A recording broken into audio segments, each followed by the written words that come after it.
આઘાત અને પ્રત્યાઘાત હંમેશા સમાન મૂલ્યના અને પરસ્પર વિરુદ્ધ દિશામાં હોય છે. આ બાજુ જોઈ. આ મેં શું કર્યું? દરવાજો બંધ કર્યો, પાછો આવ્યો દરવાજો, આઘાત લીધું, પ્રત્યાઘાત. આ પ્રેક્ટિકલ એક્ઝામ્પલ. તમે કોઈ પર બળ આપ્યું તો એ પાછું આવશે. તમે જમીન પર ઊભા છો તો જમીન પર તમને ધક્કો લગાવે છે, બરાબર?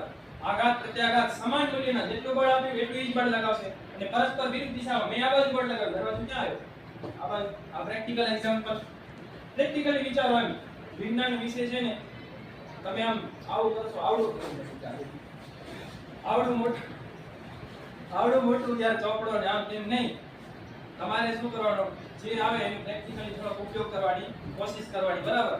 તો હમણાં આ નિયમ તમે સમજી ગયા. એલા વાહ, શીખવાની કોશિશ કરવાની, ઉપયોગ કરો ક્યાંક ને ક્યાંક. હવે જો પંખો ફરે, લાઈટ ચાલુ કરો તો પંખો ફરે, તો આમાં કઈ ઊર્જાનું કેમાં રૂપાંતર થયું? લાઈટ એટલે કે વિદ્યુત ઊર્જા. વિદ્યુત ઊર્જાએ ફેરવ્યું, એનું યાંત્રિક ઊર્જામાં રૂપાંતર. આપણે જોરદાર મજા આવી, હવા પડી.